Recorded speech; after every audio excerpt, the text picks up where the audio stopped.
ഇഷ്ടംപോലെ സ്വത്തുള്ളവർ ഇഷ്ടംപോലെ ഭാര്യമാരെ ഉണ്ട്, ഭർത്താക്കന്മാരെ ഇഷ്ടം പോലെ എന്ന് പറഞ്ഞൊരു സംഭവം ഉണ്ടായിട്ടില്ല. ആകെപ്പാടെ എന്താണ് പാഞ്ചാലിയുടെ കഥയാണ് ലോകത്തുള്ളത്.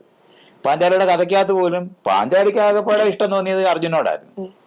മറ്റ് 4 സഹോദരന്മാരുമായിട്ട് അടി ഉണ്ടാക്കാതിരിക്കാൻ വേണ്ടി അമ്മയെന്ന് പറയുന്ന ആ സ്ത്രീയാണ് ആ മര്യാദയോട് കാണിച്ചത്.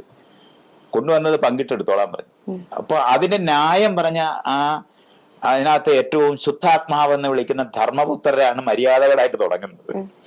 അമ്മ പറഞ്ഞ വാക്ക് തെറ്റിക്കാൻ പറ്റത്തില്ല, കാരണം അവന് ഈ പെണ്ണിനെ കണ്ടപ്പോ ഇഷ്ടം തോന്നിപ്പോയി, അത്രേ ഉള്ളു. അതിന് ന്യായം പറയുന്ന സാധനങ്ങളാണ് പിന്നത്. എന്നിട്ട് അവർ തമ്മിൽ അടിക്കാതിരിക്കാനായിട്ട് കണ്ടുപിടിച്ചെന്താണ് 6 മാസം ഒരാളുടെ ഭാര്യ. ഇത് അവളുടെ ചോയ്സ് അല്ല, ഇവര് പങ്കുവെച്ചതാണത്. അപ്പൊ അടി ഉണ്ടാകാതിരിക്കാൻ പോലും ചെയ്ത ഒരു പണി മാത്രമാണ്. അല്ല, പാഞ്ചാലിക്ക് 5 ഭർത്താക്കന്മാരൊന്നുമില്ല, ഒരു ഭർത്താവേ ഉള്ളു, ഭർത്താവാണുള്ളത്. കാരണം അവർക്ക് തന്നെത്താൻ ഒരു ചോയ്സ് ഉണ്ടായിട്ടില്ല. ഇതൊക്കെ നമ്മൾ അറിയണം, കഥയ്ക്കകത്തുനിന്നൊക്കെ പഠിക്കേണ്ടത് അങ്ങനെ.